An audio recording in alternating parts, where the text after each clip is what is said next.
Good morning, everyone. I'm Diane Perez, and on behalf of the Florida Alcohol and Drug Abuse Association, welcome to today's webinar entitled Relapse, Prevention, and Management.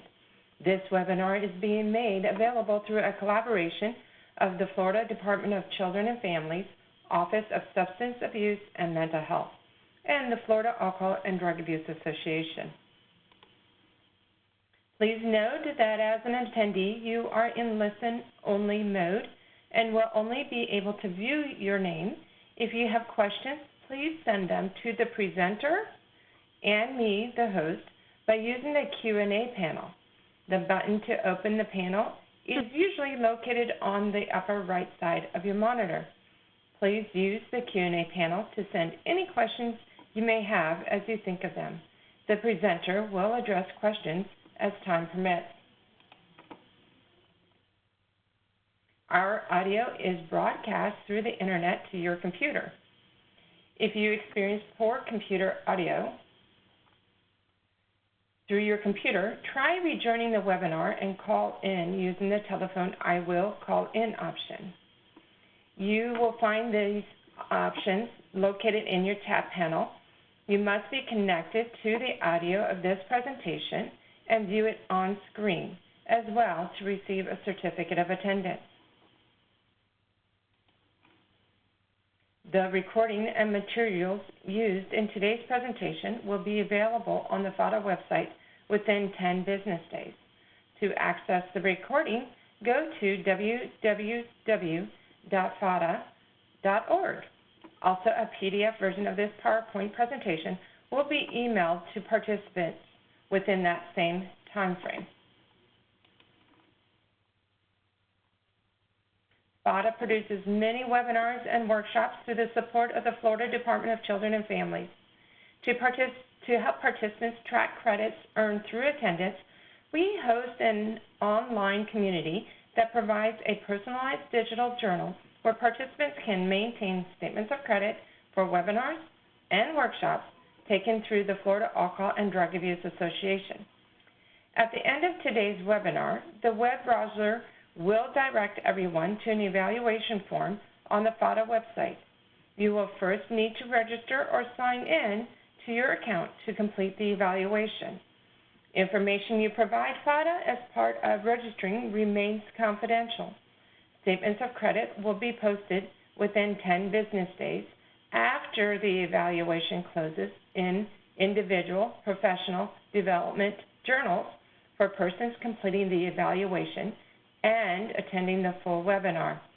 Completing the evaluation is necessary to receive CE credits or to access your statement of credit. Do note that the evaluation will close at midnight on Friday, August 30th. 1 to 2 continuing education credits are available for participating in today's webinar for persons licensed through the Board of Nursing, the Board of Clinical Social Work, Marriage and Family Therapy, and Mental Health Counseling, and for persons credentialed through the Florida Certification Board. If you are a licensed healthcare practitioner, be sure to include your Florida license numbers for reporting to CE Broker when you register with our site for the first time. If you are certified with the Florida Certification Board or licensed outside the state of Florida, you don't need to provide your certification number when you register with our site. Note, please, that WebEx monitors arrival and departure of attendees and provides a report upon completion of the event.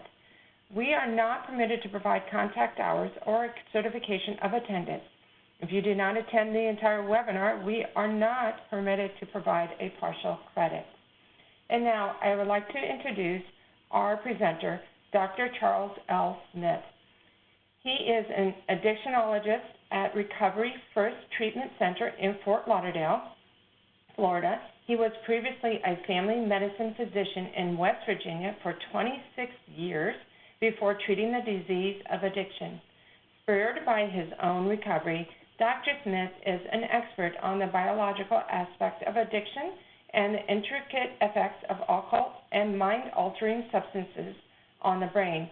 He has completed a 2-year addiction medicine fellowship at the University of Florida, from 2016 to 2018. And now I would like to turn this presentation over to Dr. Smith. Much for that introduction. I'm happy to be here today. I will start out by discussing our objectives for today. We're hoping to present information about prevention and maintenance during recovery of relapse. We would also want to explore and discuss ASAM's dimensions of care when assessing level of care and proper placement of patients. We would also like to discuss maintenance within the stages of change model. Also, we want to discuss basic mechanisms of action of anti-craving medications, as well as some nuances on when and where they are indicated and length of treatment with those substances. Participants will also be discussed benefits of medication-assisted therapy in relapse prevention. Also, participants can certainly contact me regarding any information regarding relapse prevention, and I'll be happy to field future questions on this subject.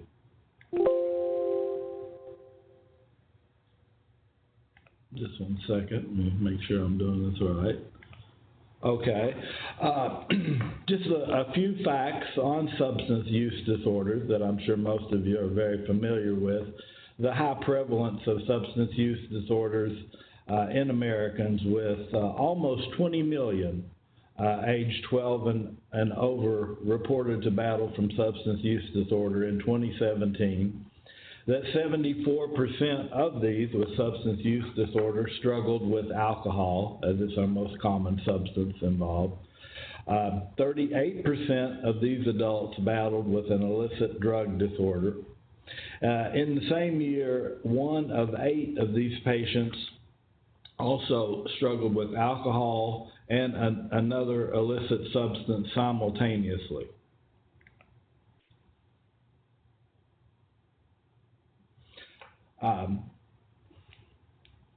8.5 million also suffered from a mental health disorder in association with their substance use disorder, and we'll spend some time discussing the term dual diagnosis and its importance in relapse prevention.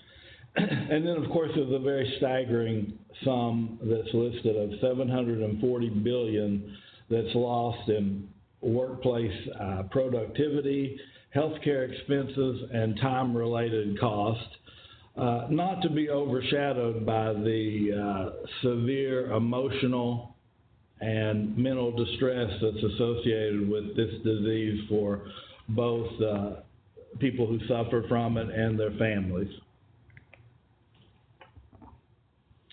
We're going to discuss just some basic terms that have to do with lapse. It isn't as clear as, well, okay, I used the substance and now I have a relapse and now I'm plugged back into treatment. Some information that we actually have in common with our friends at 12-Step Mutual Aid, and a term that was used all the way back in the 30s, is that a relapse as a continued use after a slip.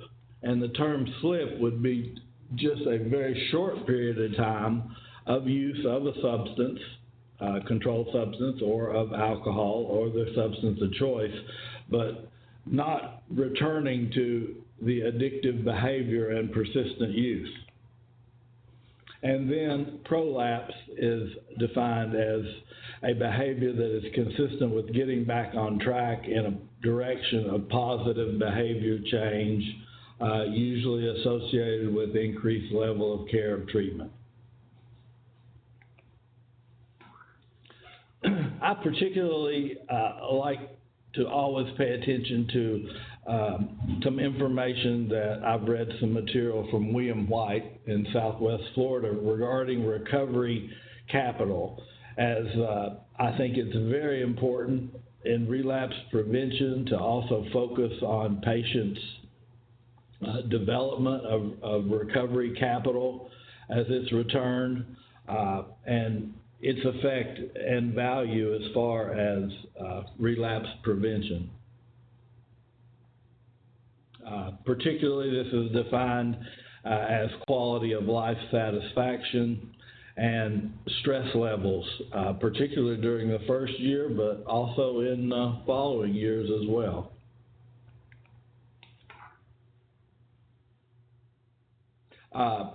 Certainly, this plays a part in our predictive value or our prognosis of patients as they go through our various levels of care and enter aftercare, and is a very a good predictor of long-term recovery as well as a predictor of potential relapses. Missed one there. Sorry.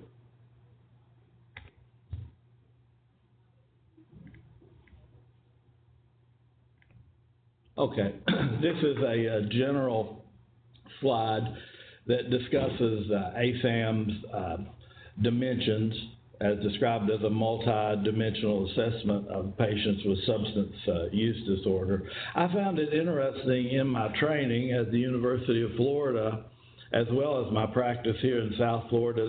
This terminology is very specific for people who deal with behavioral health issues and substance use disorder. Quite often I found that the other residents and fellows in other departments at the University of Florida did not use this terminology, and quite often when we would say Dimension 1, Dimension 2, or whatever, they wouldn't be familiar with it. So it is somewhat exclusive for our field for people who discuss these. I'll just briefly discuss each one on these next few slides.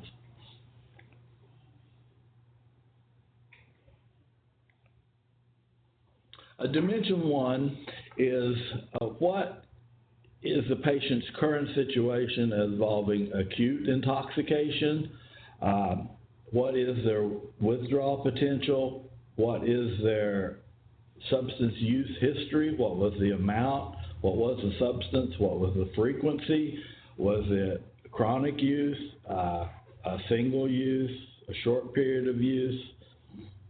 Also, what are the signs of withdrawal this patient is exhibiting? What are scores such as CWA or COWS that are going to determine what level of detoxification they need, and more importantly, are they medically safe?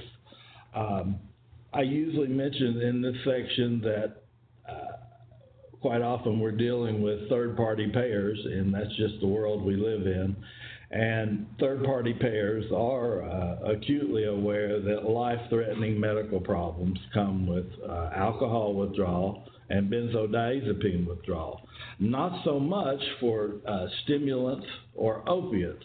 So quite often we face denials from third-party payers when we're looking to separate patients from their drug of choice with inpatient care when we're looking at stimulants or opiates. It's just a little nuance that I face in my practice.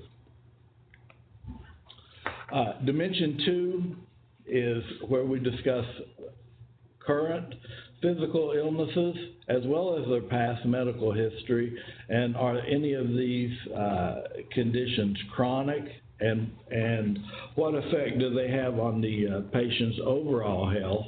It's also a time period that I discuss with them basic health maintenance and the importance that they see a primary care physician and have any of these complications and chronic diseases managed on an appropriate basis. They have a very large impact on potential relapse into active substance use disorder. As we had mentioned before, of the high incidence of dual diagnosis or coexisting or comorbid psychiatric or psychological issues or behavior or cognitive problems, this is our Dimension 3 that is looked at in substance use disorder. And certainly our issue is, do any emotional, behavioral, or cognitive problems appear to be expected as a part of the addictive behavior, or do they appear to be autonomous? Quite often this is very difficult. An example is, how would you diagnose a bipolar patient who has mania when they have stimulant use disorder? My trainers at the University of Florida quite often would say the only accurate way to diagnose that is, did they have these behaviors or symptoms prior to their substance use, or after a period of abstinence, did these symptoms continue? It becomes very difficult to separate those at this point.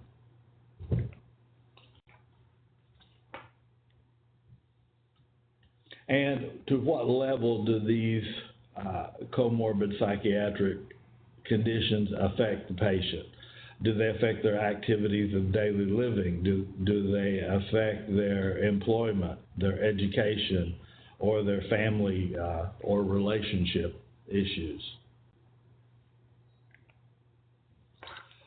Dimension 4, readiness or motivation to change.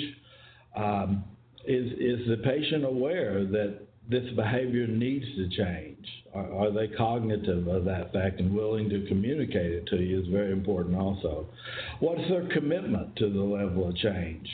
I talk to patients who come in detox quite often, and I want to know, well, what are you willing to do? Are you willing to comply with our recommended treatment?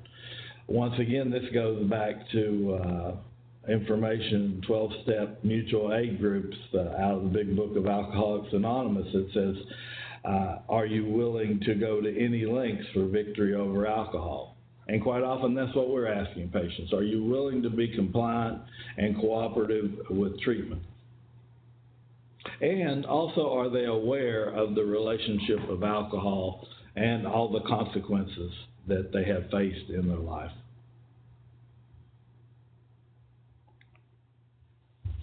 Dimension 5 is certainly pertinent to our talk today.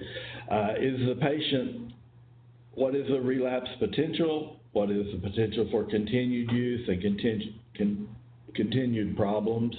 Are they in immediate danger of exacerbation of mental health issues or of alcohol or drug use? And does the patient have an understanding of what is going to be required for them to cope with their addictive or mental disorder to prevent relapse? Also, particularly continued problems such as depression or possible suicidal ideations or any suicidal or self-harm thoughts they may be having would be discussed here.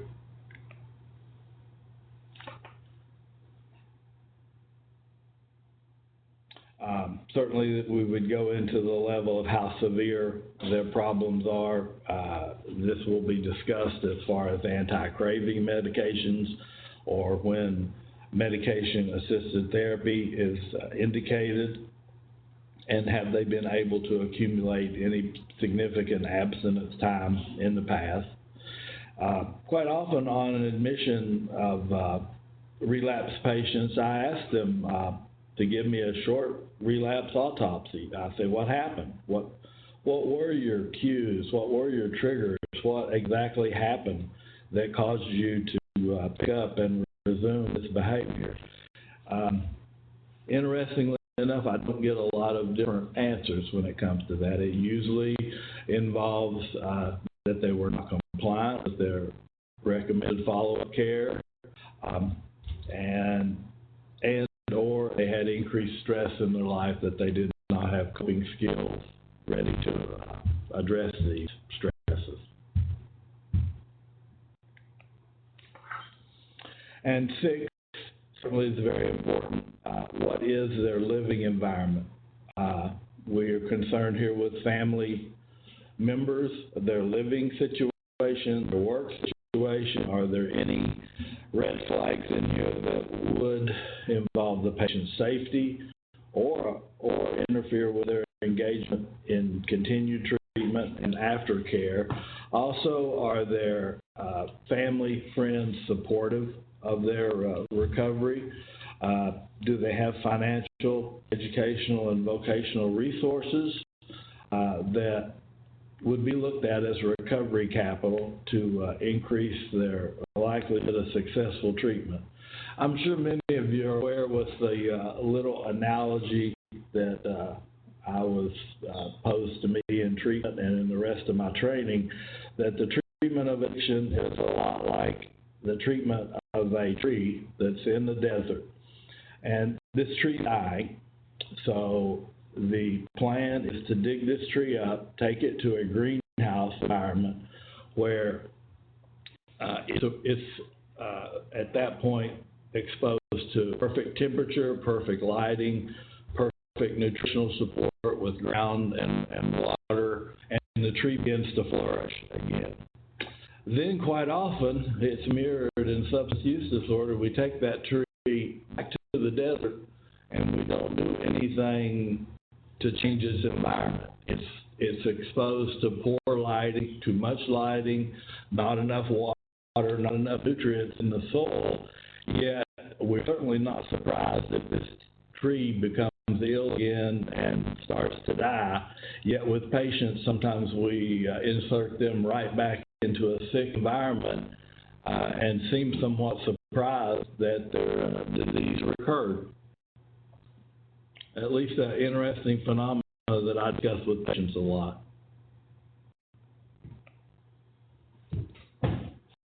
Also, legal, social service involvement, criminal justice involvement. I certainly see these a lot of times that are the motivation for patients to seek treatment. I don't necessarily look at that as a bad thing. It's whatever gets them to treatment, then we have a chance. Also, following treatment and during treatment, also, was child care available? What's happening with their family? Do they have transportation needs met following discharge from our level of care, be it detox, residential, or PHP, or IOP?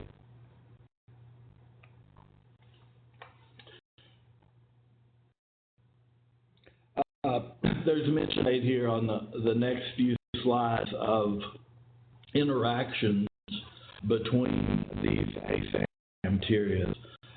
Certainly there's interaction between dimension 1 and dimension 2 as far as considerable health problems. As I mentioned before, certainly as far as medical severity and loss of life, we are primarily concerned with alcohol and benzodiazepines. However, there are many other health consequences that are associated with opiates and stimulant use. Also, there is a direct correlation with dimension 3 or comorbid psychiatric conditions or symptoms, in that overwhelming anxiety can be a part of many patients' detoxes, as well as profound depression as they're facing some life consequences that they haven't faced either ever before or haven't faced in a long time without the use of their substance of choice.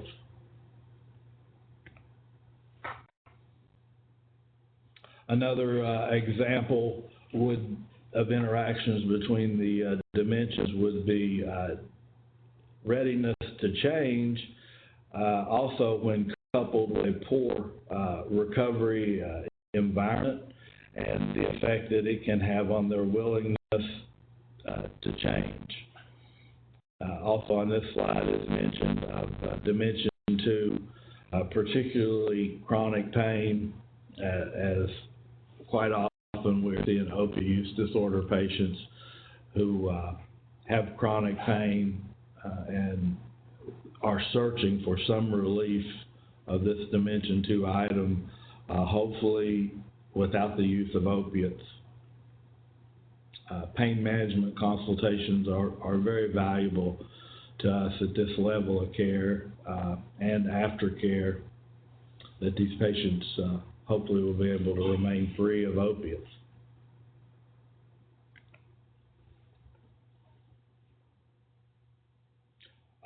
Also mentioned here is some negative effects that a relapse potential may certainly be affected by the willingness to recover. Interactions between these items are very important, and I actually look at these as they blend in together with each patient, focusing on each one. As I use the analogy of the tree back in the desert, I want these 6 dimensions to be the best possible situation I can provide this patient to give them their best chances for long-term recovery, dealing with each dimension separately and also integrating them.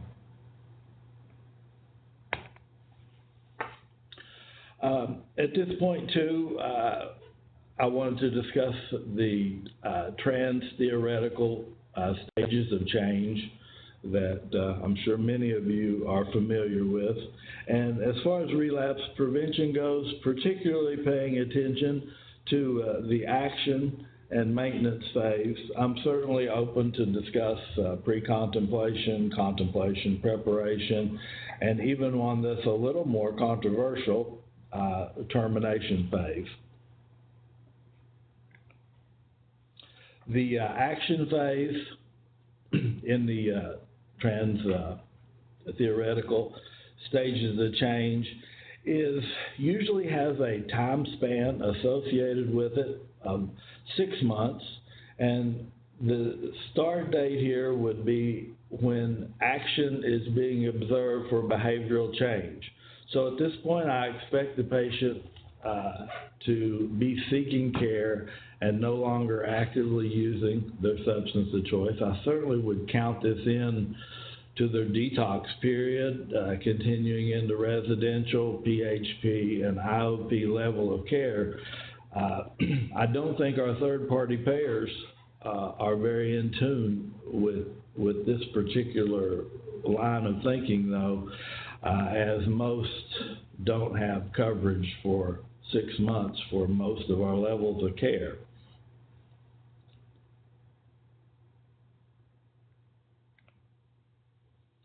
Maintenance phase is when patients have completed the action phase and are working to prevent relapse actively.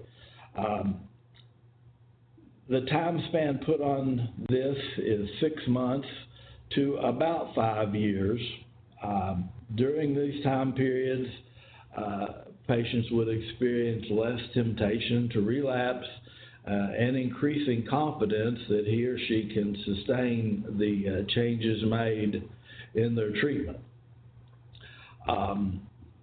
Certainly, and we'll mention this in an upcoming slide, the risk of relapse decreases with each year following treatment that the patient has been able to remain compliant in treatment. For each year they've been able to remain absent from the substance or any mind-altering substance, and also their participation in aftercare and development of coping skills, and also their nurturing of recovery capital that will come in their life if they're able to do the recommended treatment.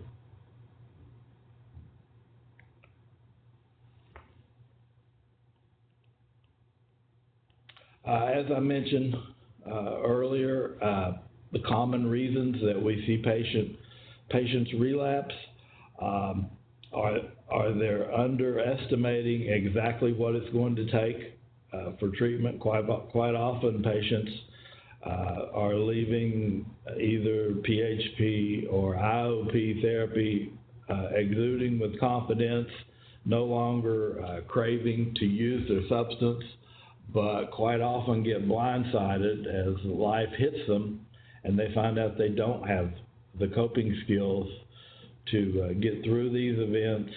And long years for most of our patients of using, it certainly doesn't shock me that a lot of these patients go back to their old behaviors, their learned behaviors, their memory system in the midbrain and hippocampus that tells them what to do and what to crave when they have stress in their life. And they're certainly at great risk when these efforts aren't kept up.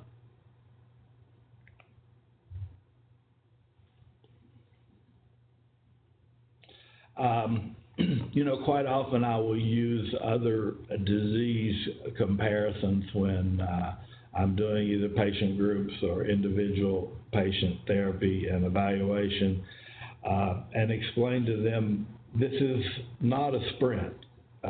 This isn't a one-time shot. And the example I use quite often, this isn't a broken bone that we're putting a cast on, and 6 weeks we take it off and the bone is good as new. This compares to many of our chronic diseases such as adult diabetes, such as hypertension, such as asthma. Patients with substance use disorder have a genetic predisposition that their dopamine reward system is more easily dysregulated and puts them at risk for this disease. I over and over insert to them that maintenance is the key to prevention of relapse. They have to continue to maintain abstinence as well as continue to nurture the coping skills that are going to give them the ability to stay away from their substance, and also nurture the recovery capital that will come in their life if they do them, and certainly if they have the patience to continue that.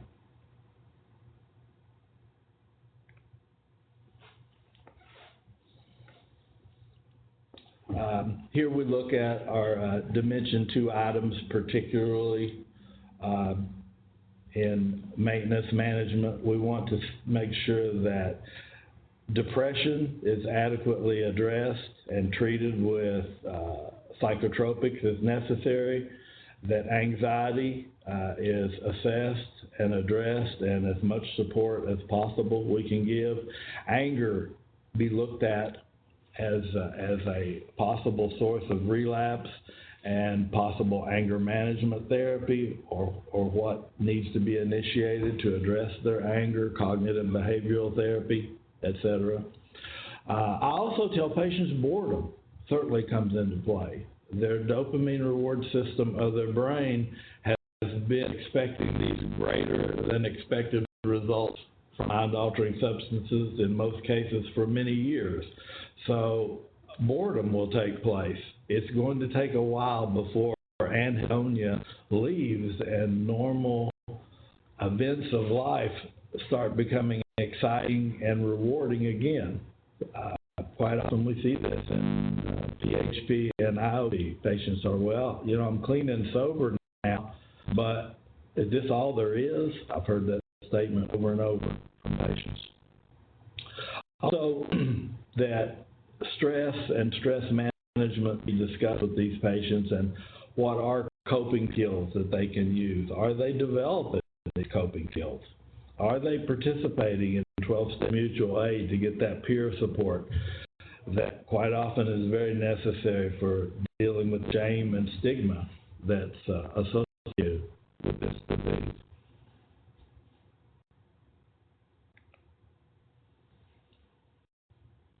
I discuss strategies such as physical exercise with patients, particularly in opiate patients. Fatigue can be a post-acute withdrawal symptom that lasts for weeks or even months.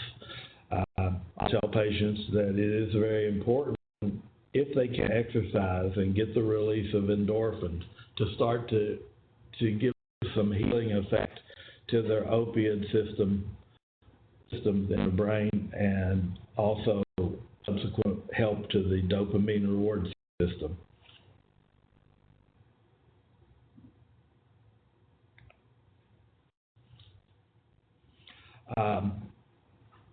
Techniques such as deep relaxation, meditation, yoga, prayer, massage, deep muscle relaxation are all very valuable. And I never underestimate I call these physical modalities that are a large value in maintenance stage of change and continued recovery from substance use disorder. As well as patients start discovering what are their temptations, what are their cues, what are their triggers. Quite often I'll go through patients that all of their senses, sight, hearing, touch, taste, are all logged into the memory bank in their subconscious and associated with these high levels of dopamine reward. So quite often they'll find music that was a cue or a trigger. Quite often it was temperature. Quite often it was smells. Any other behaviors. For many of us, it was sporting events over the years that were associated with cues and triggers and cravings and tempting times. And I ask patients at that point to have an action to be inserted at this point. In other words, when you're cued or triggered, what are you going to do? Because a very poor response to this is, well, I'll just say no. We all know that quite often that is not very successful.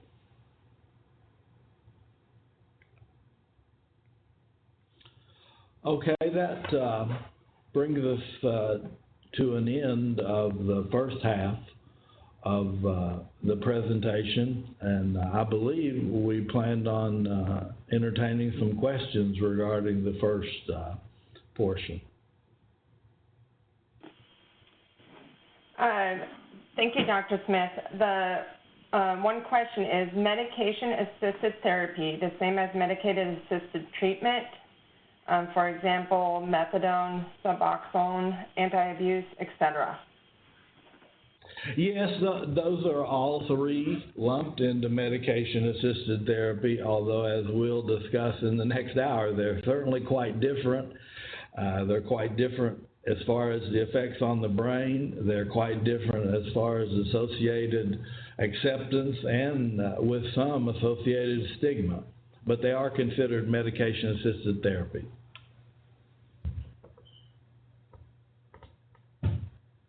Thank you. So one of our attendees says, I've noted that most clients know what to do in short-term stresses.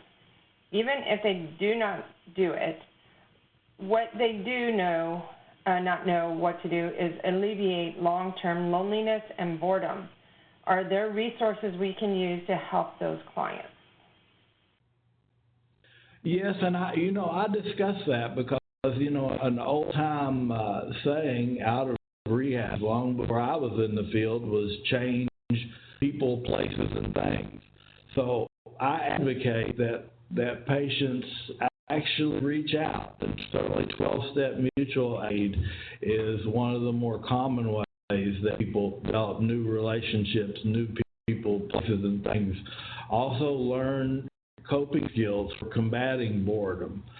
And quite often I recommend that patients volunteer for various community service, civic organizations. It still falls in that action mode. I want them doing something.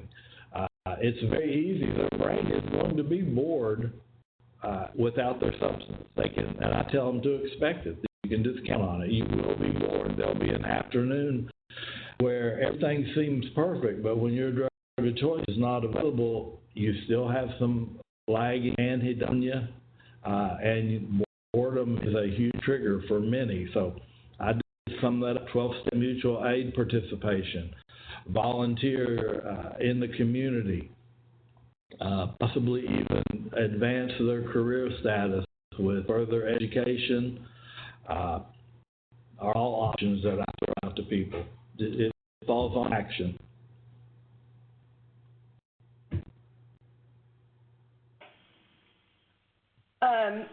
Also, could you address the utilization of CBD with panic or pain? Yes, cognitive behavioral therapy is a very valuable. What was the first part? Was chronic pain, and what was the first one? Anxiety? Yes. Yes, definitely. Because quite often the common medical modality that had been used for these conditions were certainly the most common benzodiazepines or other sedating chemicals for anxiety. And as we're all aware of the opioid crisis in the United States, chronic pain historically and continues to be overwhelmingly treated with opiates. Cognitive behavioral therapy to give the patients more choices, to open up their repertoire of what they need to do and why these old behaviors were damaging to them is extremely valuable. I would rarely have a patient come through that I don't recommend cognitive behavioral therapy for. It would be very rare. In fact, I can't even think of one. How about cannabinoid oils? Well, you know, I attended a conference in June of this year, the Florida Addiction Medicine. So far, the main thing that seems to stand out is that CBD oil is really not proven by scientific studies. Most of the positive effects that we're seeing are anecdotal from patient to patient. It also is not uncommon for CBD oil to have THC, or the active psychoactive ingredient of cannabis, in it. While it may be smaller amounts, I'm certainly not an advocate of marijuana maintenance or advocate of medical marijuana in patients with substance use disorder. I don't, my own personal self, I don't put a firm stance against CBD oil, but I do ask patients what they're hoping to gain and how would they expect to monitor those gains if they're using CBD oil, and what are they going to do to ensure that it doesn't have the active ingredient of THC.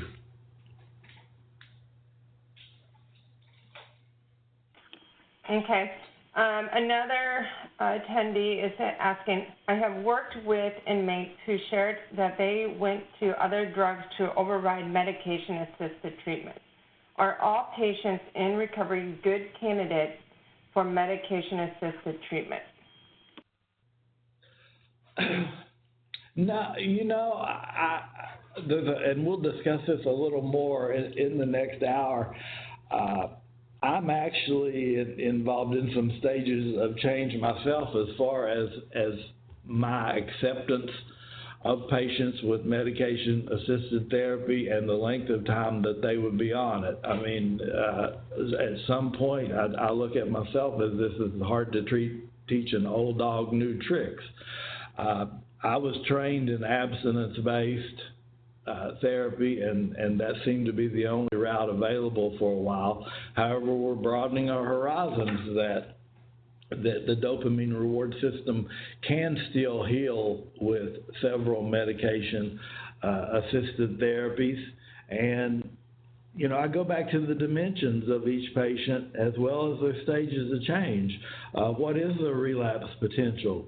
You know, quite often one of the things I'll look at with buprenorphine is do I have a chronic pain patient, and is this an acceptable path to get them off of full agonist opiates, and I'll choose that route on them. quite often with alcoholic patients, and I'm discussing medication-assisted therapy as far as anti-cravings, once we discuss the side effect profile, a lot of times they reject the option. And I'll discuss that more in the next hour. It turns out maybe 20–30% of my patient population ends up with some form of medication-assisted therapy following detox. So the majority of my patients don't receive it.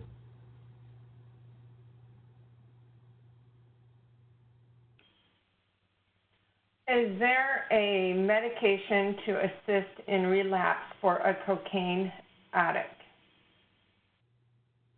You know, actually, there's not. There's been some research that you'll see on the news and in addiction journals occasionally for a vaccination. I've read some things about a vaccination that's being studied for cocaine relapse that would block the mind-altering effects of cocaine and subsequently act as a blocker for cocaine. Nothing else. One little nuance that I learned at the University of Florida and I've seen in my own private practice is because patients who have been using cocaine, no matter the route, intravenously, by insufflation, or by smoking crack cocaine, have a huge deprivation in their serotonin levels. So profound depression and increased risk of suicidality is very common in cocaine use disorder, and I openly discuss that with all my patients who come in with cocaine. And I will tell them that this is the highest risk that we have in detox for suicide or immediate post-treatment because of the severely depleted serotonin levels.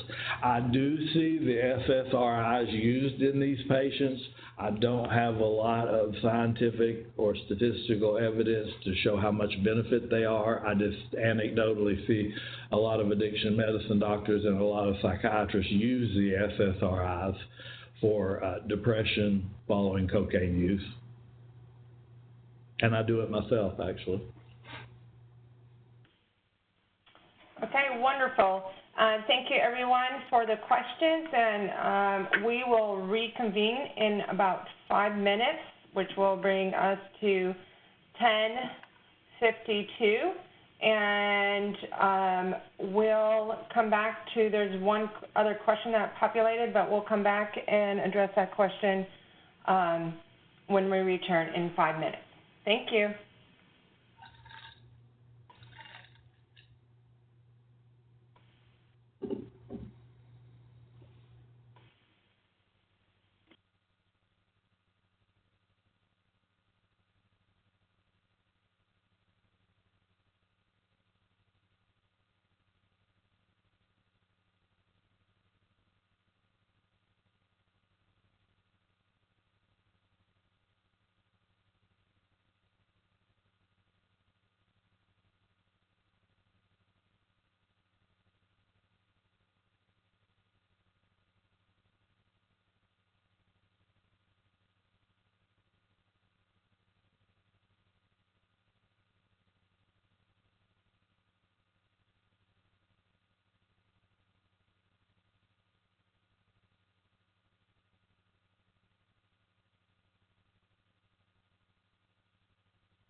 Hello, everyone, and welcome back to today's webinar. Dr. Smith, if you're ready, I'll turn the presentation back over to you, and we do have one question. Okay, I'm ready. Okay. I watched a TV documentary that indicated that L-DOPA was a drug being tested to help increase dopamine production for people recovering from cocaine use disorders. What is the results of these tests, and has it been approved by FDA for use? I'm actually not familiar with that study or any recommendations. Quite often, this is a question that's posed by patients and also by myself as I studied Nora Volkow's description of the dopamine reward system and what was necessary to heal it.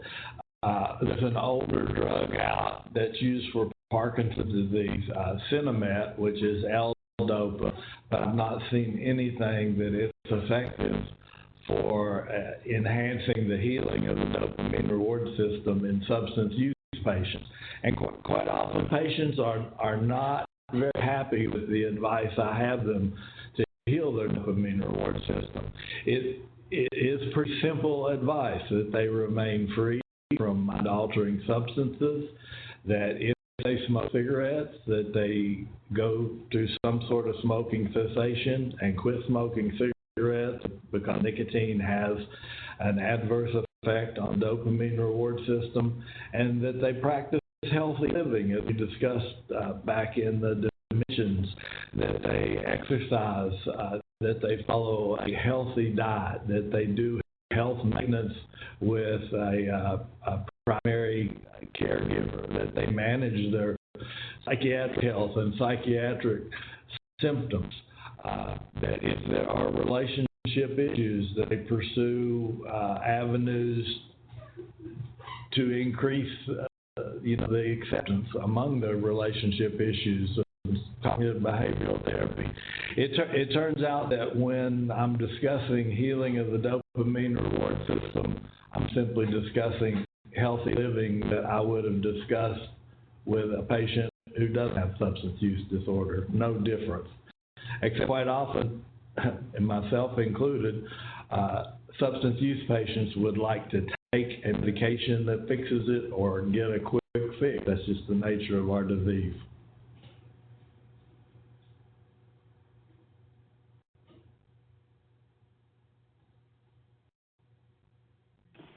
Okay, thank you.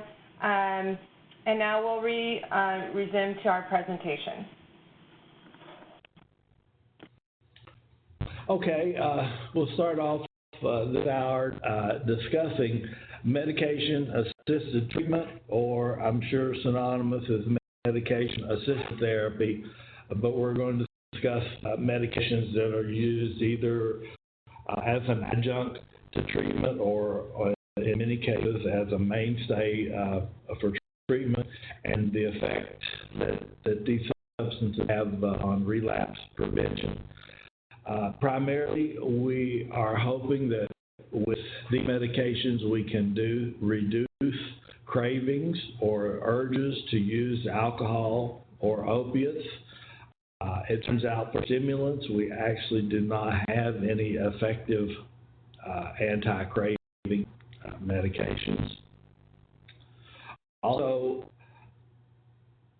medications that are effective to adjunct psychosocial treatment may be used in recovery to prevent relapse, i.e. our antidepressants, non-addicting anti-anxiety medications, etc. This is a pretty busy slide, but it discusses our three main medications that are used for alcohol use disorder and medication-assisted therapy. The first one, disulfiram, isn't used very much anymore. I've had some personal experience with it on just a few cases. I'm very cautious when I use it because of the significant health consequences and potential life-threatening consequences that can happen if patients consume alcohol while they have disulfiram, or also goes by the trade name Antabuse. I just mentioned a few here. Significant amounts of alcohol can result in respiratory depression, cardiovascular collapse, arrhythmias, myocardial infarction, acute congestive heart failure, unconsciousness, convulsions, and death. Like I said, I've used it on a handful of cases, quite often when patients are adamant that it has worked for them before and they wanted to use it. Disulfiram interferes with alcohol metabolism and builds up toxins which cause these potentially life-threatening symptoms and uncomfortableness. And it is looked at as aversion therapy, if you will, so that patients won't drink. I'm very cautious with this medication. The next one that is on our list is naltrexone, and it's available in two forms. Naltrexone is an opiate blocker that blocks primarily the mu-opioid receptor, but blocks other opioid receptors in the brain. Its value in alcohol is that alcohol does stimulate the opiate receptor in alcohol use or alcohol intoxication. And when naltrexone is administered, if the patients drink, they simply don't have euphoria. I tell them quite often they're going to experience the other effects of intoxication, with difficulties with balance, with difficulties in performing day-to-day functions, and basically they are impaired, however they don't feel euphoric. I generally start with the oral form of this medication. It's administered daily in a once-a-day dose. Usually I recommend they take it at night. My at least pushback from patients on naltrexone is when they ask me, well, as many patients do, and I would discuss with them, what are the side effects? And quite often when I mention, well, there is a chance for some depressed mood and also a chance for some gastrointestinal upset, quite often simply patients go, I don't need that right now in my life, and I don't have great success with patient acceptance on this medication, although I certainly do discuss anti-craving medications and I tell them what's available. When they give full disclosure, quite often I don't get patient acceptance of it. But I've had a significant number on oral naltrexone as well as injectable naltrexone. Injectable naltrexone certainly has the advantage in that it's a delayed release given deep IM and lasts for 1 month. So simply patients can't just forget to take the naltrexone orally or plan on not taking it orally and end up with a relapse. They have this Vivitrol in them for 1 month, and many of the studies talk about decreased number of heavy drinking days, which as an abstinence person doesn't really light my fire too much, but I will take it in the harm reduction model. If the patient's going to drink, I would much rather have decreased number of heavy drinking days. Of course, my ultimate goal is going to be abstinence for those patients. Once again, when I discuss with them that they may have depressed mood or gastrointestinal upset, many patients lose interest in these medications. Certainly with both, there is increased reports of anti-craving or decreased reports of craving compared with placebo. So there is efficacy for these medications. The third one has actually been around for a while. It's acamprosate, or it goes by the trade name of Campril. It actually increases balance in the glutamate and GABA neurotransmitter systems of the brain. It does show in double-blinded studies decreased craving that is better than the placebo groups. There are some downsides to acamprosate. Once again, there is a decreased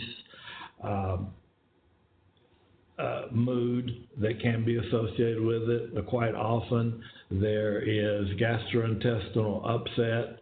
It turns out compliance ends up being an issue because the dosage is recommended to be given 3 times a day.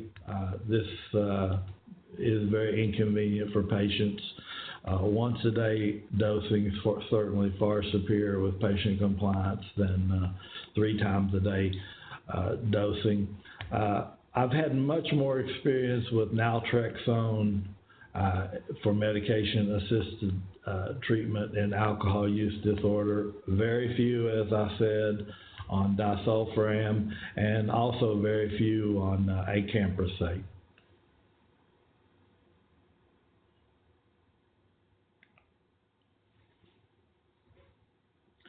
I thought this was a little bit old school, but also interesting.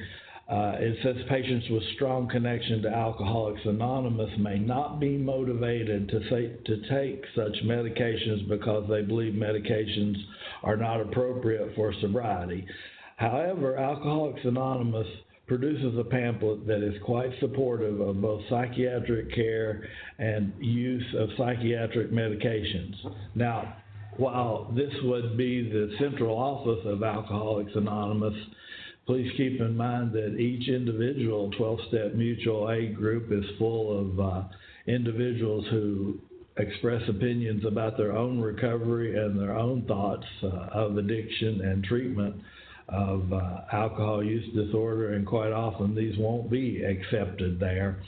I certainly don't look at it as decreased motivation myself when a patient is willing to take anti-craving medications or even asks for anti-craving medications. I look at it as quite the opposite, that I feel these patients are more motivated because they're willing to comply with all aspects of recommended care.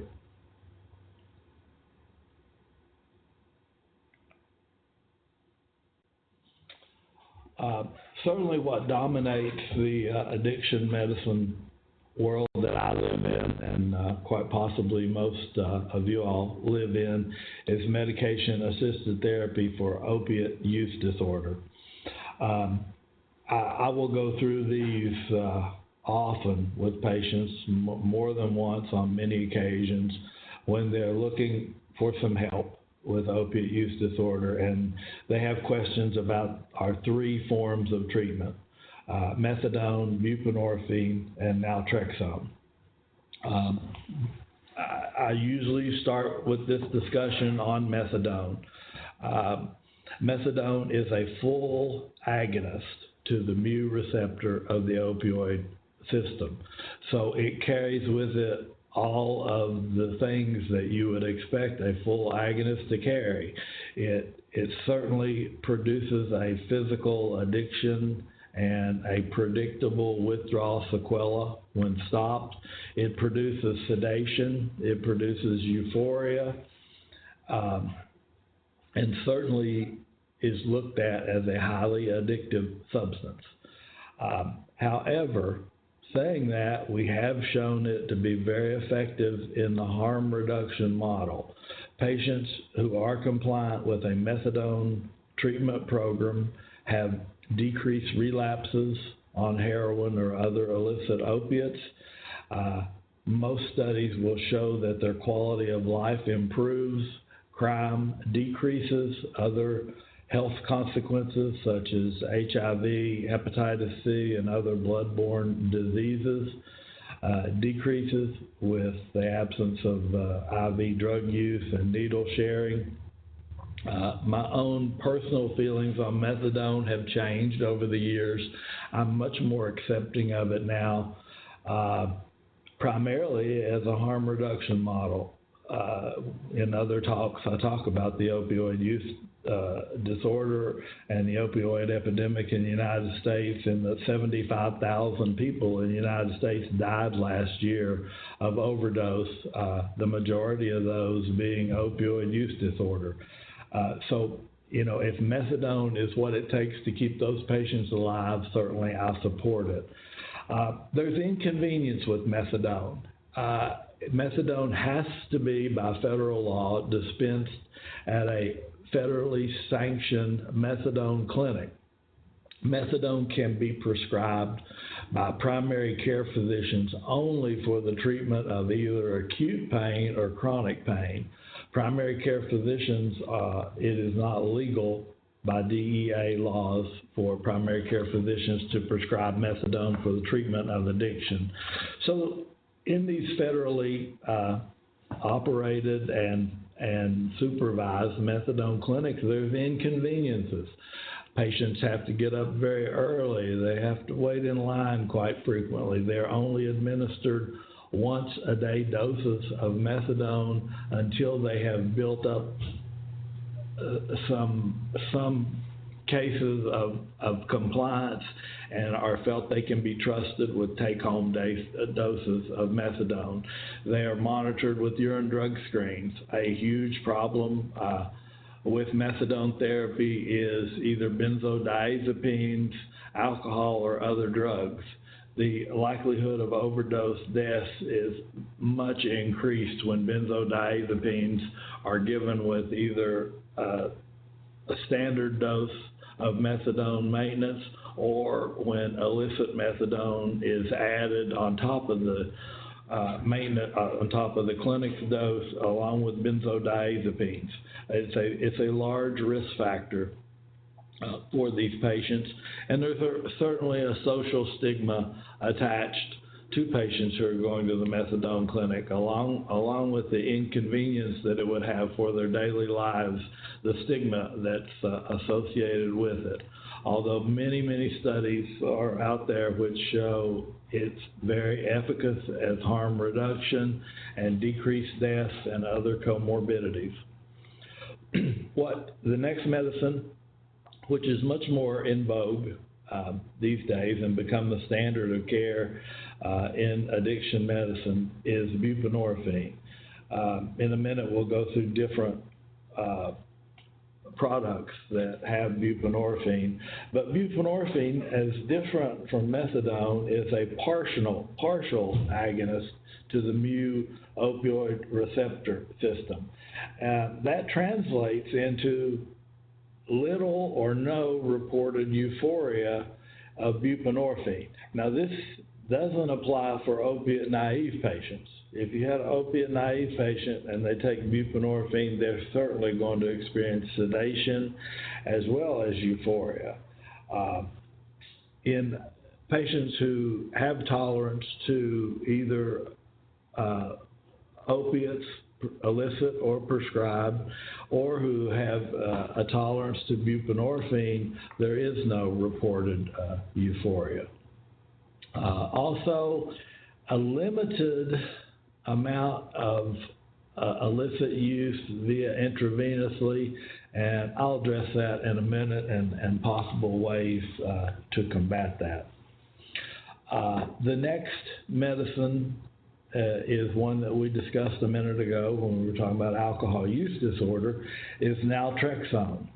And certainly naltrexone, by supplying opioid blockade, is extremely valuable in opioid use disorder, from oral hydrocodone addiction to intravenous heroin or intravenous fentanyl addiction. Naltrexone is very valuable.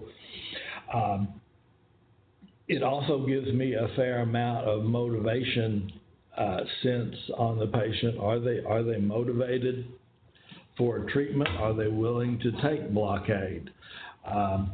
all too often, I do hear patients balking at this treatment when I tell them there may be some depressed mood as well as some gastrointestinal side effects. Particular uniqueness for opioid use disorder patients are intolerance to pain, high sensitivity to pain, and their first question will be, what happens if I break my leg and I have to go to the emergency room? Will they be able to give me something to relieve my pain?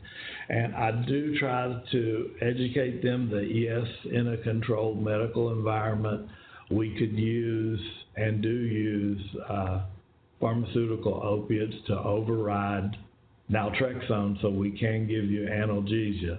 I can't tell you that very many patients seem satisfied with this as an answer, and quite often the rejection I get for naltrexone or the long-acting injectable Vivitrol is declined by the patient based on their fear of not being able to get analgesia should there be an emergency, or also their fear of possible having a decreased mood or gastrointestinal side effects.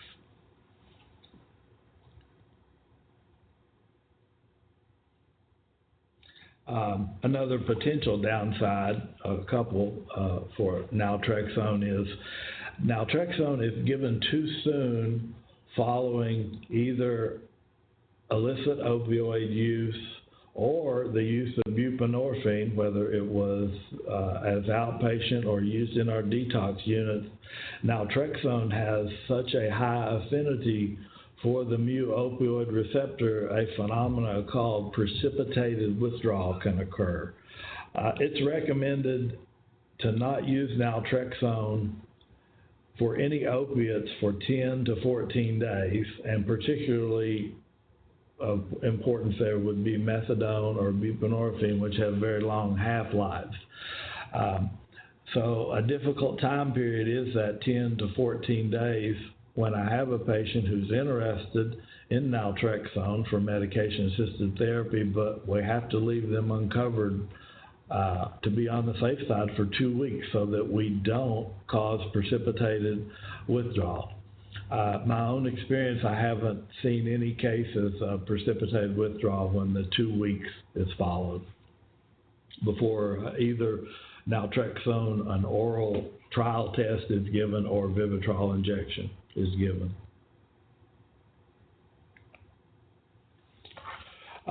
This slide is a little bit busy, and I would call it the gold standard for what outpatient opioid use disorder treatment. I've even heard a recent, it's called OBOT, as far as outpatient opioid treatment.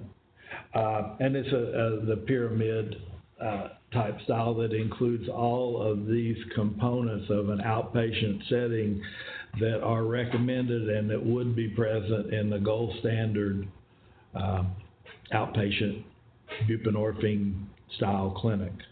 The first is certainly that the physician have a doctor-patient relationship that includes patient education, that includes discussion of the medication, that also includes the patient's willingness to comply with treatment. And also the physician can put at this point in expectations of what we're asking the patient to be compliant with, that they sign a treatment contract that lays out all of these situations so that everyone enters this with eyes wide open. The next would be that patients are informed of appropriate and therapeutic private prescribing practices. Here also they're instructed what the medication is, and primarily here we're talking about buprenorphine, what we would expect it to do, what dosing may be required that we would expect it to do, what we're expecting the patient to do as far as compliance with our therapy. We also discuss follow-up care, what's required each individual clinic and physician. I've seen everything from daily visits with the clinician at the start of treatment to anything as much as every 2 to 3 months follow-up once a patient becomes established and have proven adherence to compliance with the program. The next level up would have particular importance in our Dimension 3, that the patient is seeking psychosocial and behavioral treatments. One of my trainers back at the University of Florida, Dr. William Green, made a statement many times to patients that I really liked. When discussing buprenorphine, he would say, they don't sell recovery down at Walgreens. And I certainly agree with that. While this mode of therapy has been shown to be very effective, it does not take the place of patients seeking to change behaviors and to get their lives back. Simply by giving an opioid partial agonist won't solve that for them. So I want patients involved in 12-step mutual recovery group, CBT, if indicated, and as I said, in most cases I do feel it's indicated, that they be involved in family and group therapy, network therapy, and I also like contingency management.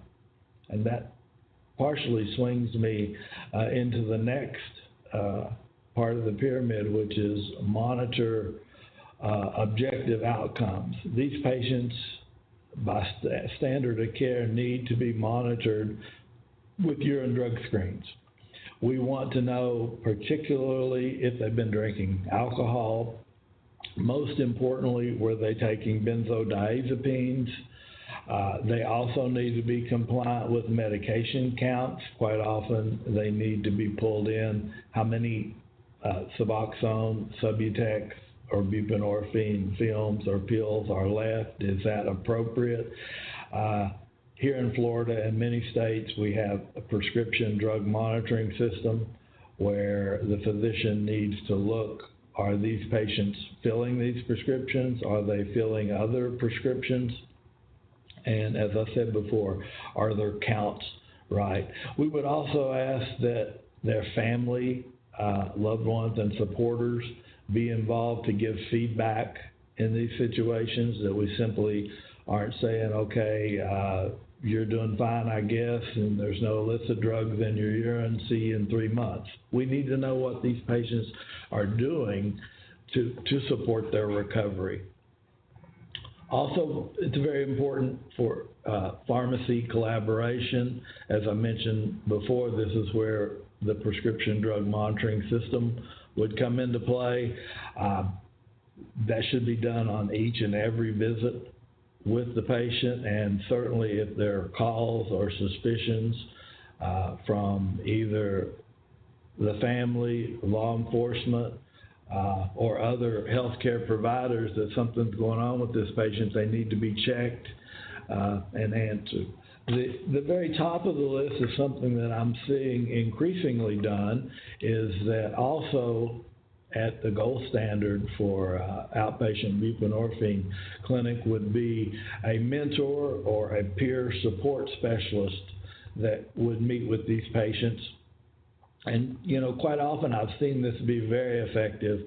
We may have a patient who has a urine drug screen positive for cocaine or positive for benzodiazepine that will deny that they've used it to the other healthcare personnel. But when a mentor or a peer support specialist becomes involved, quite often they will be truthful with them and they will admit to whatever the illicit use. They start realizing the importance of honesty, open-minded, and willingness when they hear it from this peer support specialist. It's almost an intangible that's difficult to describe, but it does work, and this has become a standard of care in outpatient buprenorphine clinics.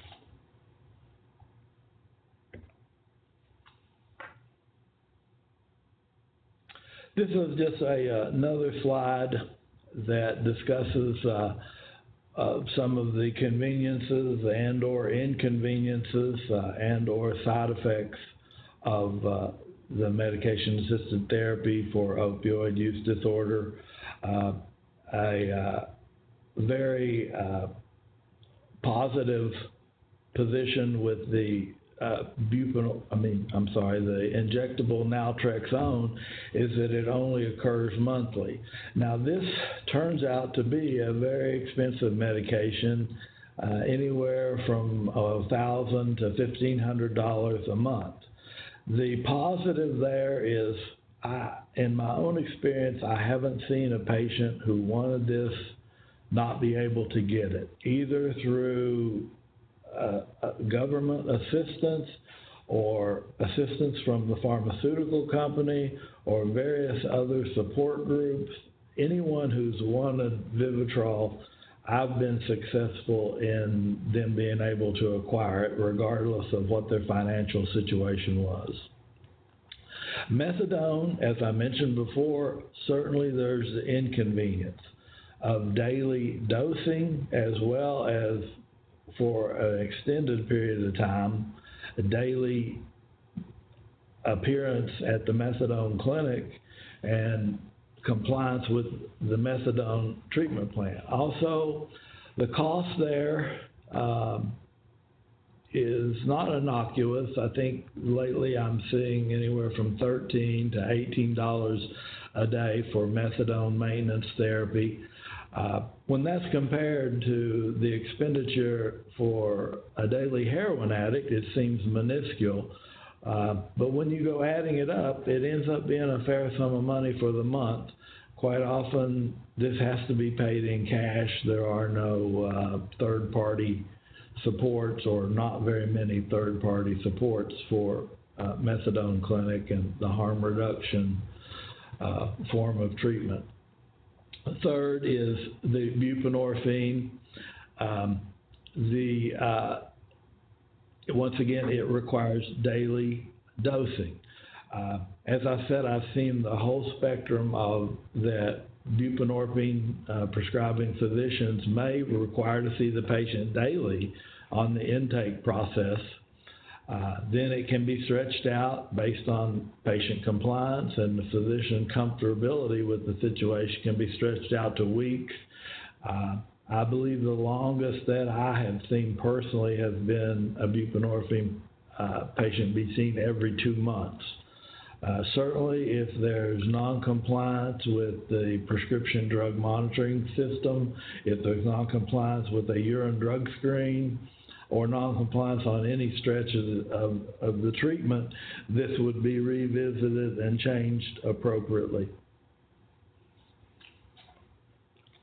The injectable, down to route of administration, the injectable naltrexone is a special injection that needs to be given by a trained physician or healthcare professional who has specific training in the injection of this medication. It's a very thick, viscous medication, and a downside that I always discuss with the patients, quite often this is a painful injection and can produce pain for a while, days or even weeks following the injection site. As I said before, opiate use disorder patients implicitly do not have much tolerance for pain, and quite often this will be a reason they reject this option of treatment. When they do accept it, it's certainly a gold star in their willingness column as far as I'm concerned. Unfortunately, I'm not seeing great success with patient acceptance of this. The methadone is initially given as a oral concentrate that must be taken and observed at the methadone clinic. Once the patients have exhibited compliance with the treatment and some trust, if you will, from the methadone clinic, they are allowed take-home doses, which may be the liquid or it may be in wafer form. I don't believe very many methadone clinics are going to allow patients to go more than 7 days and not be seen. That's been my experience with them. Buprenorphine, I certainly go through some patient education, as well as I'm sure the pharmacists do. Buprenorphine must be dissolved under the tongue because it's buccally absorbed. If patients swallow the buprenorphine, there's little to no absorption in the gastric area. It's neutralized by stomach acid. So it's basically worthless if they take it that way. So on occasion, I'll have patients who've had difficulty with that, but usually they're seeing the positive effects of either withdrawal symptoms leaving or anti-craving, and it doesn't take much coaching before most patients will learn to use buprenorphine and use it sublingually, and certainly not eat or drink fluids while this process is going on. They become very efficient with it very quickly. Of mention, I guess in this slide may be a time that both buprenorphine and methadone have a market as far as illicit intravenous use. Methadone much more. If injectable buprenorphine is used, certainly they get blood levels comparable or higher than the sublingual version, but in my practice and in my detox practices, I am seeing and hearing of both these. One possible deterrent here would be that we use buprenorphine in the buprenorphine / naloxone combination. This would provide an opiate blocker in the combination pill, most common trade name Suboxone. And the reason that the naloxone is in there is to deter intravenous use. This naloxone is not absorbed when the item is taken sublingually and absorbed buccally. It's basically an inert substance. But when used intravenously, it will facilitate precipitated opiate withdrawal, either from buprenorphine or from other opiates the patient may have ingested. I guess you would call it ironically and incidentally, I do hear of patients injecting Suboxone. Quite often they tell me they can override the precipitated withdrawal effect. Certainly this behavior is out there. It's reported to me on occasion.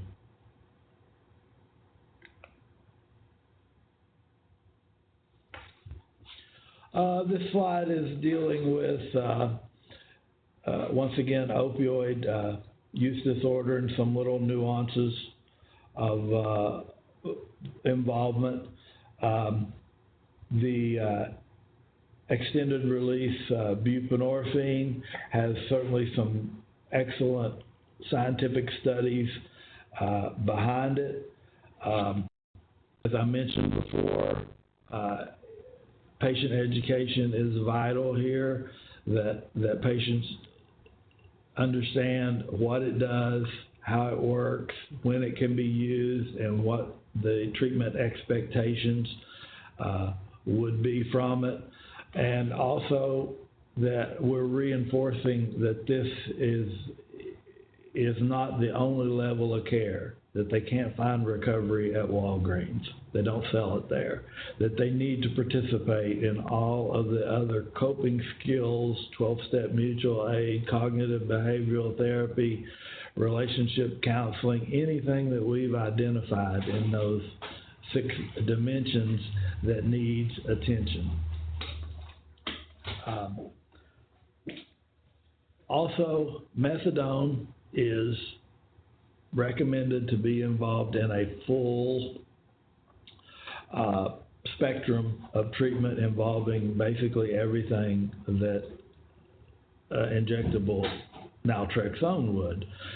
You certainly don't have to go very far in educating patients what happens if they miss the methadone. Most know that very well.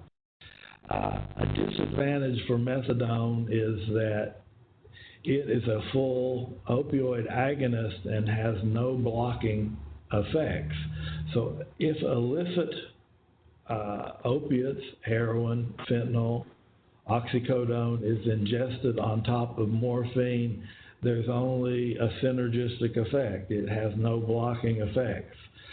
There's certainly increased danger of respiratory arrest as well as impairment and accident prone, such as operating a motor vehicle or other dangerous situations with methadone.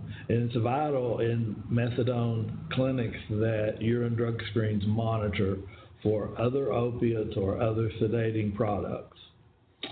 At least my experience and most of the literature talks about buprenorphine as having a higher affinity for the mu-opioid receptors than the full agonist. Translation, at least in my mind, on that is when a patient is taking buprenorphine and they use an illicit or prescribed opiate, it's not going to have the full effect. The mu-opioid receptor is going to be bound almost in entirety by the buprenorphine, which has a higher affinity. So while the patient may suffer from respiratory depression or physical impairments, they won't get the euphoria that's associated with the mu-opioid receptor. I see patients over and over again come into my detox units who tell me they've been on medication-assisted therapy but relapsed on heroin. And when they get honest with me, they say, well, you know, I haven't taken the buprenorphine in 2 days before I used the heroin, or I would just be wasting the heroin. They wouldn't get any of the euphoria or psychoactive effects of the heroin. So this is well known amongst the opioid use disorder patients who are in active addiction. As we saw with our pyramid too, that buprenorphine should be part of a comprehensive management program that includes psychosocial support. All the way, and I can't say all of these things enough, but it's a 12-step mutual aid, that they do things that combat boredom, such as participation in volunteer groups, as well as looking into expanding their education and work horizons. Very, very important. They don't sell recovery at Walgreens.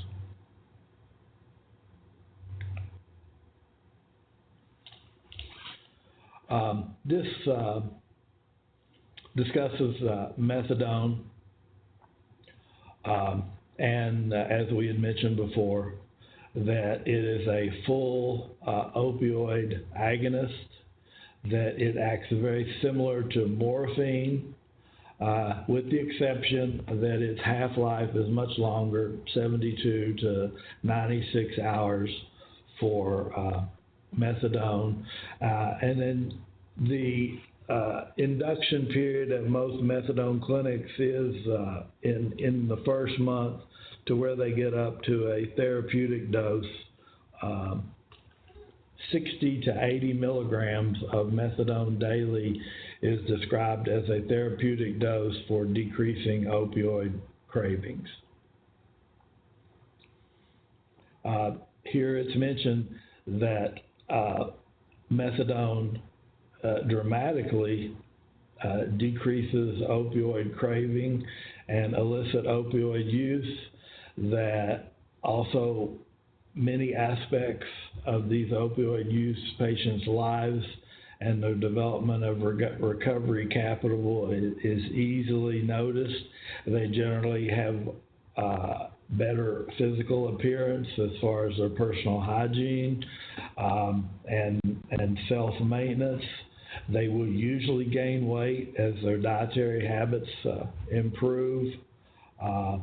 Just the overall appearance is fairly dramatic for these patients, and my experience in watching them has somewhat changed my thoughts as far as the continuum of my accepting methadone as a medication-assisted therapy.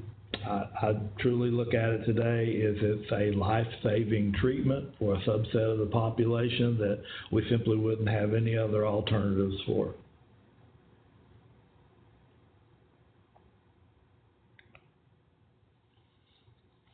Here's a slide that once again is discussing some of the things I just mentioned on the previous slide. Here's the benefits of methadone therapy.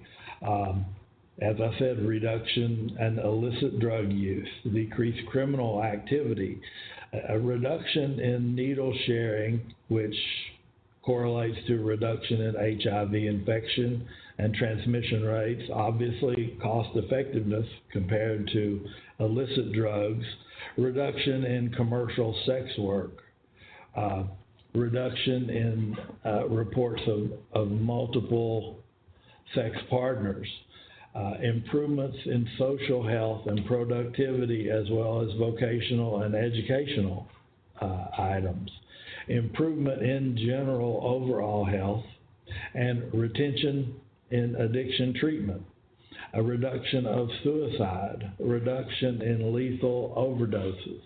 When looking at all these items, one can't help but appreciate that this truly is a life-saving mode of therapy for a subset of the population with opiate use disorder. Yet, it carries a huge stigma in both lay people and in substance use disorder therapists as well as physicians. When faced with all these facts, it is somewhat eye-opening.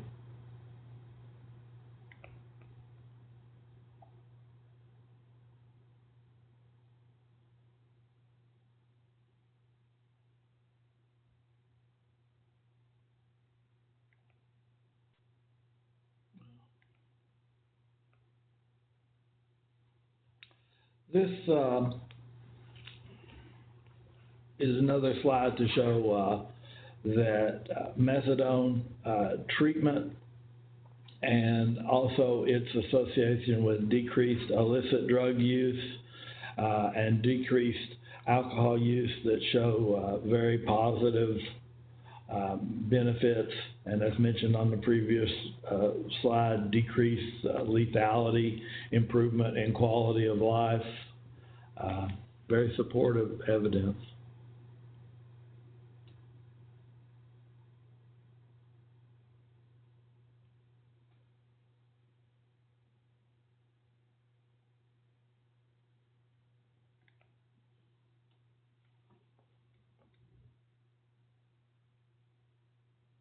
Here's a slide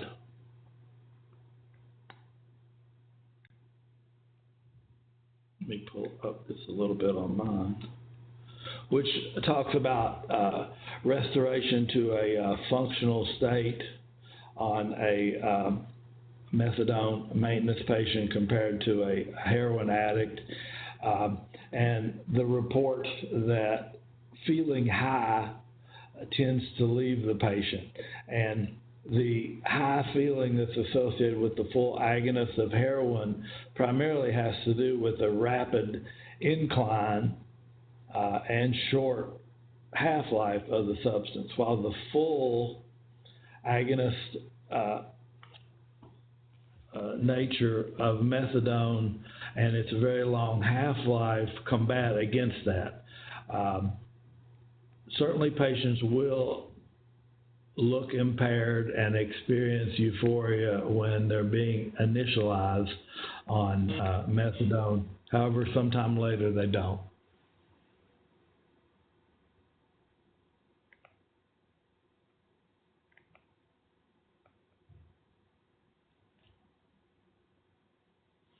Here's the advantage of using methadone in that it's a single daily dose. However, when we compare that to Vivitrol or even naltrexone, there is a huge inconvenience, if you will, for patients to have to do this mode of therapy. even though buprenorphine has to be taken daily, their involvement with medical care and healthcare professionals is not even comparable. Here's a slide on buprenorphine. The two most common forms that are prescribed: Subutex, which is buprenorphine with no opiate blocker, and Suboxone, buprenorphine with naloxone. Most detox units use Subutex or buprenorphine and do not use the combo product, which is buprenorphine naloxone. I've watched this evolve somewhat over the last few years.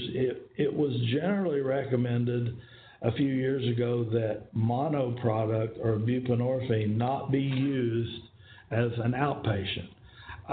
The thoughts were it was more easily divertible. However, a significant number of patients will report an intolerance to the combo product, buprenorphine and naloxone.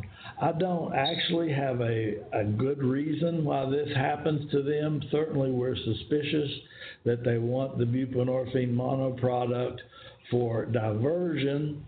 However, there are cases where they will describe nausea and other intolerances to the combo product, and quite often we will agree with their requests and use Subutex as mono product as an outpatient. However, this varies from prescriber to prescriber. I'm not going to say it's state of the art just yet to use mono product simply at patient request or patient's report of intolerance, but I do see it done.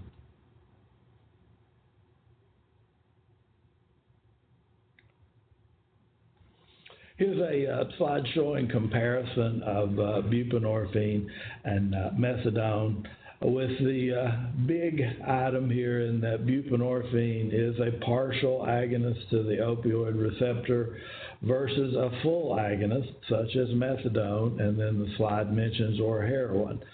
So, as I mentioned earlier in the talk, buprenorphine, when given to a patient who's not opioid naive, should not produce euphoria. Now, they may certainly feel better if they're in opioid withdrawal when you give them buprenorphine, but most won't describe that as euphoria. They will simply describe that as relief of their opioid withdrawal symptoms.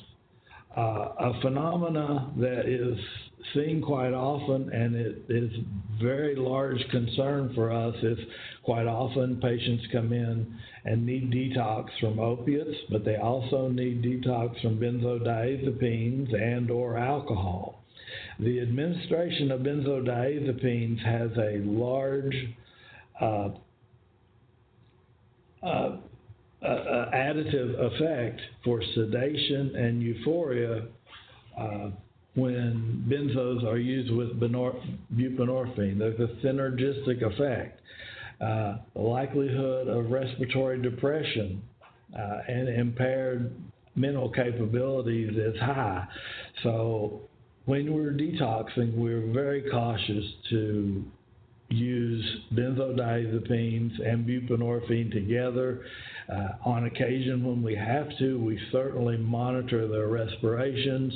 We monitor their heart rate. These patients require, and in some places have telemetry-style detox units where we can monitor those similar to a monitored hospital bed. The last part of this slide mentions something that I do see in clinical practice. However, I don't want to downplay the physical dependence and withdrawal that's associated with buprenorphine. Over and over in the literature, it's described, because buprenorphine is a partial agonist, that there's a milder degree of physical dependence and milder withdrawal syndrome with cessation. Now, when I compare it to methadone, certainly there's no issues there, but many cases have difficult problems tapering off or discontinuing buprenorphine due to a long presence of acute withdrawal symptoms and certainly a post-acute withdrawal symptoms that last for quite some time. Seeing the literature here opened my eyes a little bit to something that doesn't correlate perfectly with my clinical experience. Buprenorphine, in my experience, is a difficult detox.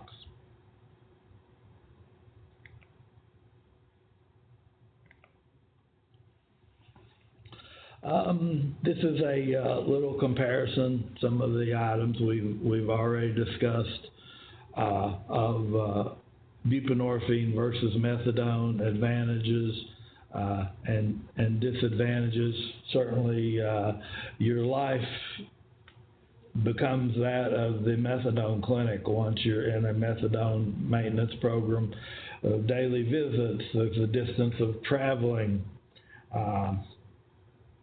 The financial burden may be somewhat similar depending on if you have third-party payer for the buprenorphine or not.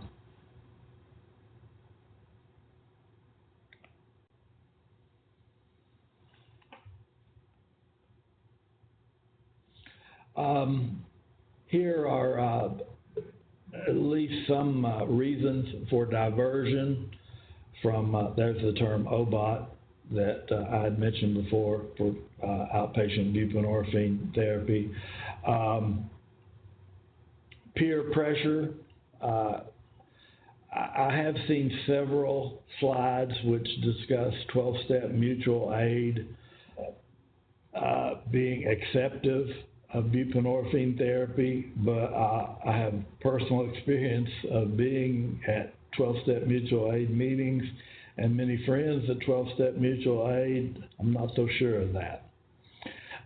Certainly, these patients have peer pressure from other users, and the pressure for diversion is high. They see a former using buddy who's sick with withdrawal, and they have a prescription for buprenorphine. It is very common that they share these drugs.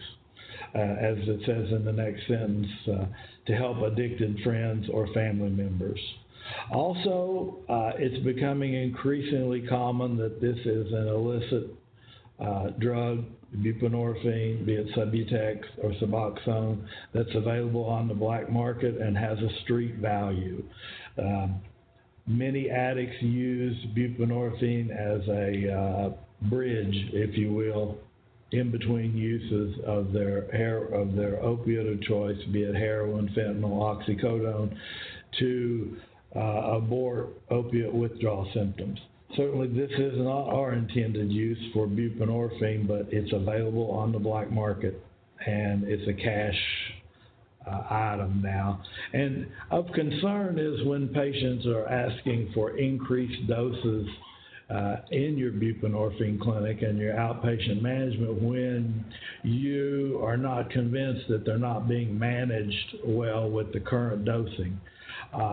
At 16 milligrams of buprenorphine a day, 87% of the mu opioid receptors are bound. So there's very little benefit to go to 24 milligrams a day. Many patients have reported to me when they get 24 milligrams prescribed that they either have in the past or they know people who divert 8 milligrams simply to fund the whole operation of OBOT. It's a distressing situation, but it's out there and it exists. Misuse of the product are, as I mentioned before, IV or intranasal use. They may perceive underdosing and misuse the prescription, and also the synergistic effects that I discussed before with either alcohol, benzodiazepines, or other possible sedating substance. There's a synergistic effect and a sensation of increased high or increased energy. And then once again, dimension 2 and dimension 3 come into play if we have untreated or undertreated chronic pain, if we have increased anxiety or depression from a Dimension 3 items, there's high risk for misuse of buprenorphine.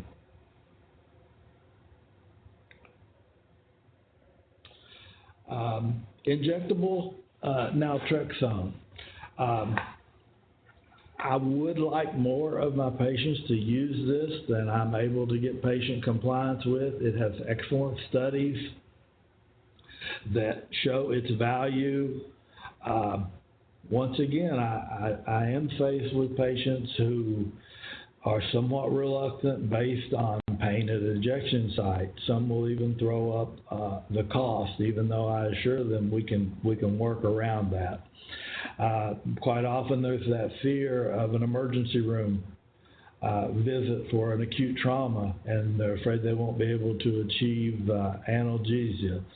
I have had good results on patients. Quite often healthcare professionals will be required by their professional monitoring group, be that example PRN, Professional Resources Network in Florida, or Intervention Project for Nursing, will require that they receive this opioid blockade prior to going back to work, especially if their day-to-day work involves them with exposure to either administering or dispensing narcotics. I've seen it be very valuable there.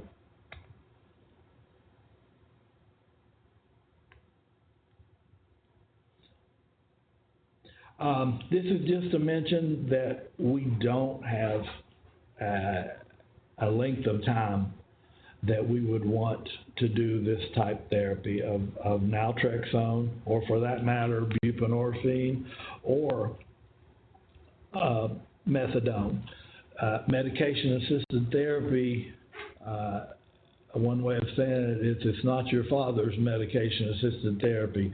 We don't put an end date on it these days, and quite often we don't subject patients to the shame and stigma of, say, for example, buprenorphine. Are you ready to come off that? Or, well, how long are you going to require these Vivitrol injections?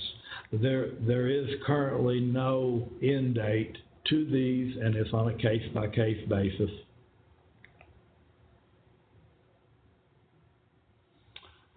This is what I had mentioned before. You become employment ready, eligible. It eliminates cravings or decreases cravings significantly. There's improved retention and follow-up, and recovery capital increases with these patients.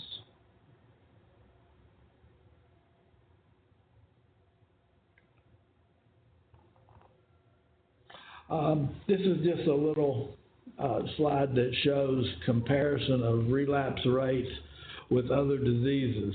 You know, quite often when I'm discussing with non-addiction physicians and I mention the poor recovery rates, at least in my opinion, the poor recovery rates with treatment of alcoholism and substance use disorder. Just the other day I asked an internist friend of mine, I said, well, what do you think the recovery rates are for people who go to treatment? I said, for any substances. He said 50%. I said, no, not quite. We have 70% relapse rates with alcohol and other drugs, which, at least in my opinion, is not acceptable. My reasonings for why these poor rates occur has to do with, one, availability of treatment, and then two, patient compliance with treatment. If we have availability of treatment and patient compliance with treatment, I personally don't believe these rates would stay that high.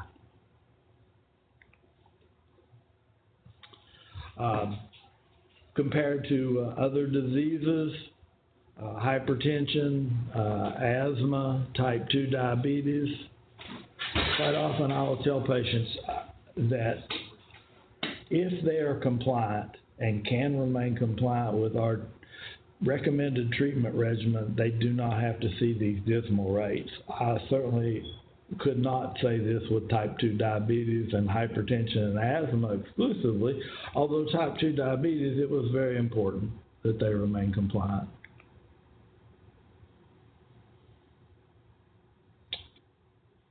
This is another that discusses relapse rates as well as associated improved psychological functioning, employment rates, family productivity, or things that I like to lump under recovery capital.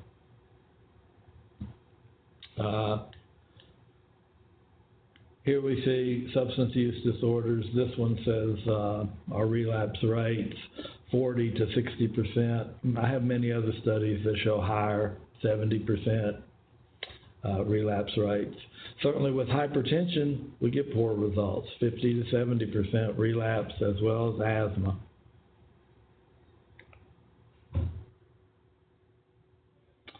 This is just I think the next couple of slides are discussing the value of abstinence and return of activities of daily living, and also retention and treatment. I see our time's getting close, so I'll leave some of this information for you to review. Duration of abstinence and return of recovery capital or other aspects of recovery. Once again, I'll leave that for your review. One method that I like to use, and I'll just mention this briefly, is patient teach-back. I do look at this from the 12-step mutual aid community as a 12-step. The value here is that patients are able to convey to me, and most importantly to them, that they understand what we went through and what this whole process is about. I think a good understanding on their part is extremely valuable. And I saw that be valuable with treatment of diabetes and hypertension also. This is just a mention of the gold standard of therapy, which is physician health plan models. I have some citations in here by Dr. Greg Skipper, who performed a study on physician health plans across the country. And it's very eye-opening that patients who participate in these type programs with aftercare monitoring, at least as best we can, that they adhere to attention to their 6 dimensions of care, that they get better results. The relapse rate among physicians, at least in Dr. Skipper's study, was only 13% at 5 years. This is basically inversely proportional to what we're seeing with lay people and the average person who comes to treatment. This is, once again, mentioning that study and at least what I consider the gold standard for treatment and aftercare. Okay, I guess I pushed it close to the time limit, but that's our slides. Do we have time for questions? For those who would like to stay on, we'll ask a few more questions. We have reached the 2-hour mark. However, if you would like for Dr. Smith to answer some of those questions that came through, please stay on if time permits.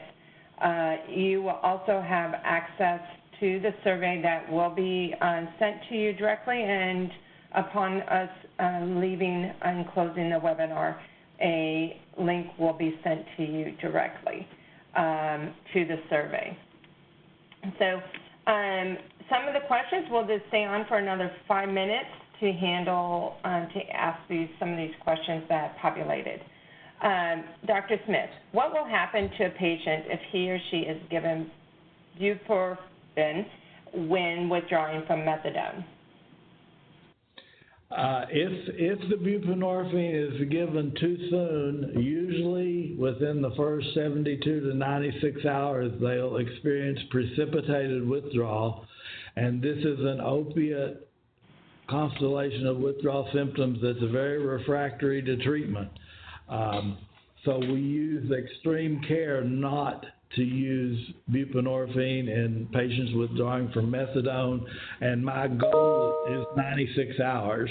Quite often, we will do a test dose sooner, but there's a risk for precipitated withdrawal, and our only options at that point are to administer more buprenorphine or possibly some benzodiazepines as comfort meds, but it doesn't put us in a good situation when that happens, and I make sure patients get full disclosure that they're going to be the ones getting sick if that happens. And I get good compliance with it. They say, I don't want the precipitated withdrawal. They've either had it before or they hear the description I'm giving them and they don't want it. So 96 hours is our rule of thumb before we would administer buprenorphine to a patient coming off methadone.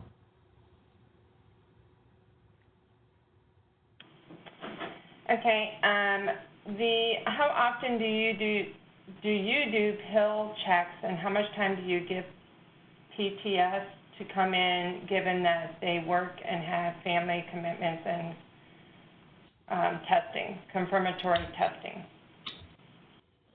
Confirmatory testing, at least with urine drug screens, is each visit. Pill counts are more frequent during early treatment in the first 1, 2, 3 months and in the first year. As it gets into the second year, much less pill counts. Certainly what would prompt a pill count would be a discrepancy on the PDMP or a discrepancy on the urine drug screen, and then my kind of rule of thumb is 48 hours.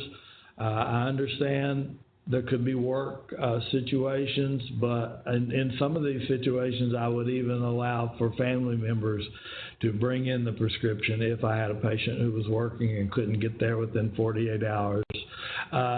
The times that me personally, I've had to discharge a patient from outpatient buprenorphine therapy have been very, very few.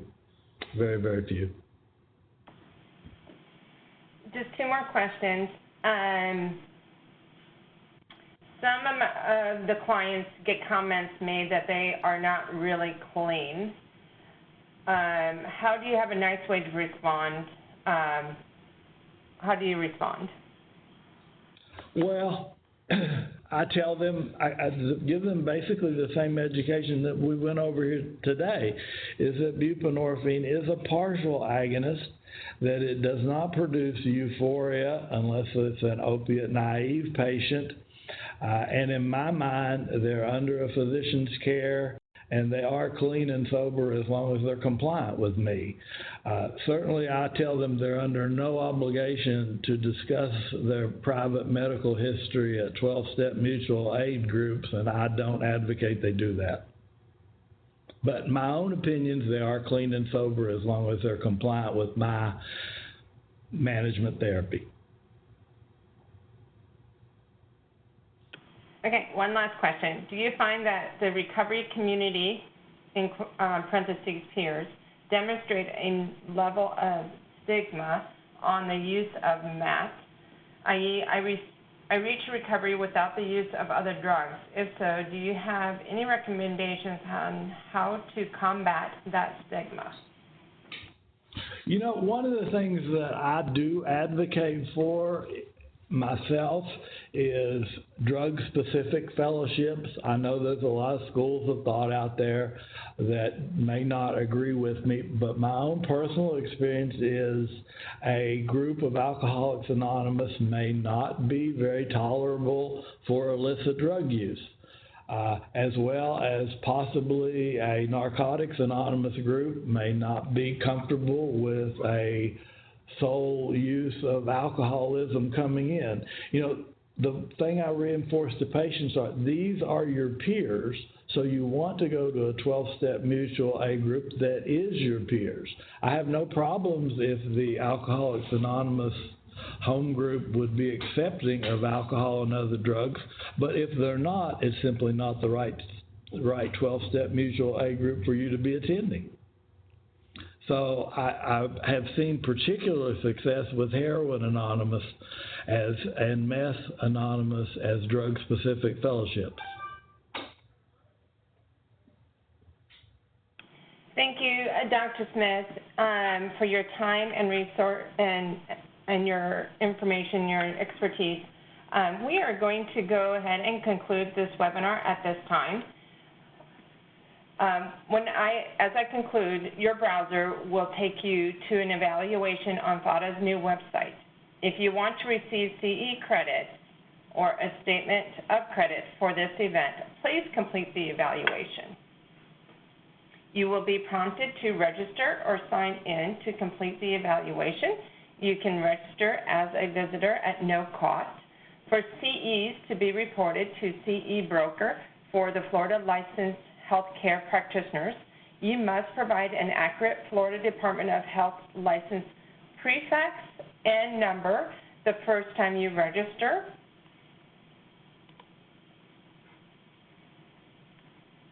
You will be after you register or sign in, you'll be directed onward to the evaluation. You may consider using the same email address when you register for webinars through our WebEx link and when you set up your profile in FADA's system. This helps connect your attendance and your profile. I would recommend that whatever email you use for WebEx when you register for WebEx is the email you use in the FADA's profile. You will get a second opportunity to complete the evaluation through a follow-up email later today. The sender will be Messenger at WebEx. The evaluation will close at midnight on Friday, August 30th. Please email me if you have any complications or challenges with that. That's at dperez, D-P-E-R-E-Z, at fada.org. We do not email statements of credit. Instead, after we verify attendance and completion of the evaluation, a statement of credit will be generated as a journal entry within your profile. Thank you for participating in today's webinar. We'd also like to recognize and thank especially the Florida Department of Children and Families Office of Substance Abuse and Mental Health for funding today's education. Have a great rest of your day, and please hold for the evaluation.